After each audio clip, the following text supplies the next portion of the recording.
Land designated for youth-led projects, a new wave of rural entrepreneurship began. Solar drying centers, seed development labs, small irrigation networks, community storage hubs, agricultural startups, and training academies appeared where abandoned fields once stood. Now, land was no longer a reason to leave. It became a reason to return. For Burkina Faso, this redistribution was not charity, it was structural justice. It restored balance to a system where too many had too little and too few had too much. And it redefined what sovereignty could mean when it touched the daily lives of ordinary citizens. As these changes unfolded, something else happened, something that revealed the emotional texture of the reform. Confidence grew. Farmers planned further than the next season. Women formed new cooperatives. Youth saw futures that did not require migration. Communities began discussing not only how to use the land, but how to protect it, enrich it, and pass it forward. A nation that had long been told to depend on external actors began to trust its own capacity. And now, before moving forward, let us turn this moment into something shared. Pause for a moment and share with us where you are watching this video. Is it from Africa, from Europe, from the Americas, or from a small village whose name deserves to be spoken aloud? Tell us, because every place matters. Pan-African Revolution wants to thank you personally and to send a wish across the distance. May freedom and dignity walk beside you, wherever you are. Let the comments be not just words, but bridges of solidarity. These reforms marked a turning point, but they also raised a pressing question. Land could nourish communities, but could it strengthen the economy? Could Burkina Faso transform fields into factories, raw crops into finished goods, and promise into prosperity? The answer would come in the next chapter 1. That demanded discipline, innovation, and a new understanding of partnership. Because land can feed a family, but industry can feed a nation, and Burkina Faso was ready to take that step. Land on its own offers survival, but when paired with industry, it offers transformation, and that is where Burkina Faso turned next, from reclaiming the soil to reshaping the economy it sustains. For decades, the country faced a familiar trap exporting raw materials, only to import the finished products at far higher prices. Cotton might be grown locally, yet shirts were imported. Tomatoes were harvested in abundance, yet tomato paste arrived from thousands of miles away. The pattern was predictable. Value left the country while dependency deepened. It was a cycle repeated across the continent, one that drained resources slowly but relentlessly. The new reform aimed to break that cycle. Under the revised system, land designated for industrial zones gives priority to local businesses or regional African partners rather than foreign monopolies. The logic behind this shift is straightforward. When value is added at home, jobs remain at home. When processing happens locally, profits circulate within communities. And when industries grow domestically, economic resilience strengthens. Factories for rice milling, fruit processing, cotton spinning, grain storage, dairy production, and shea transformation began to find their place. They did not appear overnight, nor did they solve every economic challenge. But they marked a change in direction. A deliberate move away from a model where the nation's wealth was extracted rather than expanded. Yet, this industrial shift was not a rejection of foreign investment. It was a recalibration. Investors could still operate in Burkina Faso, but under new terms. They could no longer purchase vast areas of land permanently. Instead, they applied for long-term leases, managed by the state. These leases required alignment with national priorities: food security, employment, environmental protection, and local development. Projects that served only external markets without local benefit were no longer accepted. This approach created a different kind of partnership, one grounded in transparency and mutual respect. Investors were encouraged to work with local communities, hire local workers, and contribute to domestic industries. In return, they gained stability, clear rules, and a government willing to support legitimate projects. But the most significant change was environmental and ethical.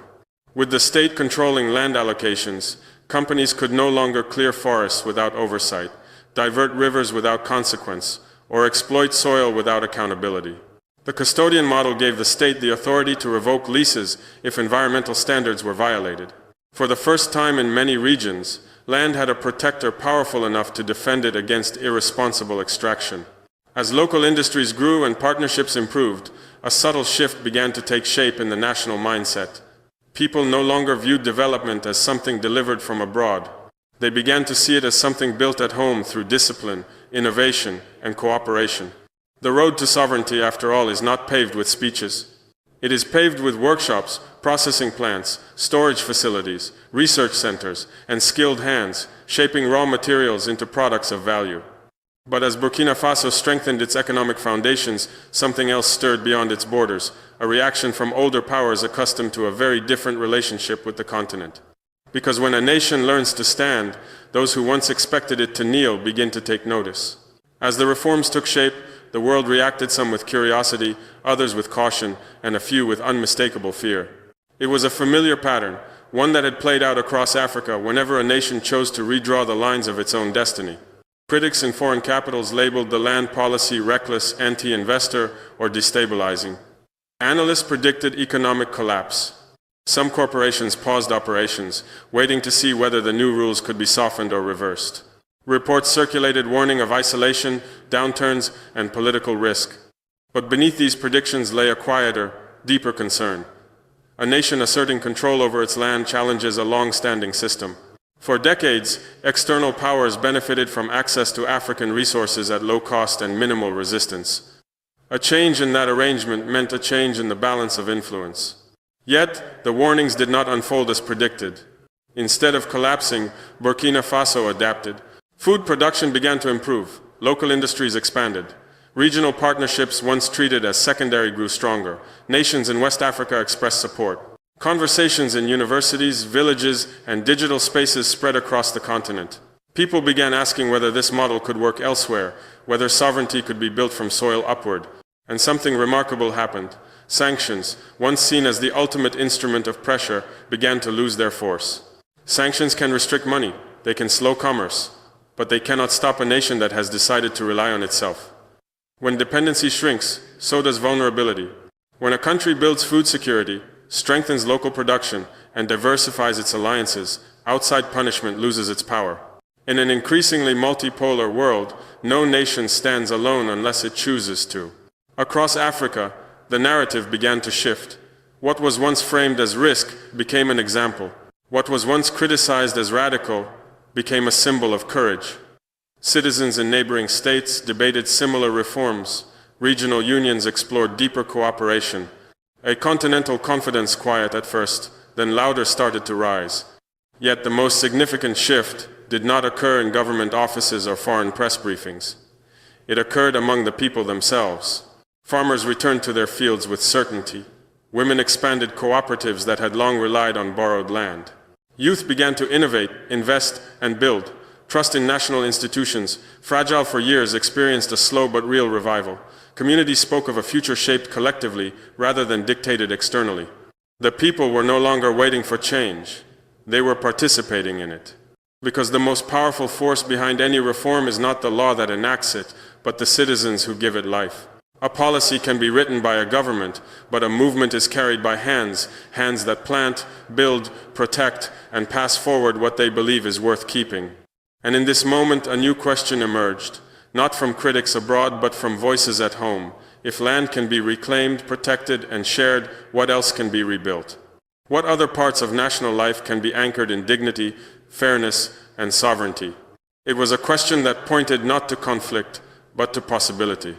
For decades, countless farmers lived in a paradox. They were the backbone of the nation's food supply, yet many did not have secure rights to the fields they tended. They rented small plots from landlords or foreign companies.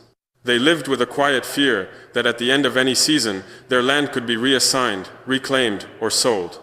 This fear sank into their routines. It shaped how much they invested, how much they planted, and how much hope they dared to hold. It is the rediscovery of something older, deeper, and more enduring, the bond between a people and the land that shapes their lives.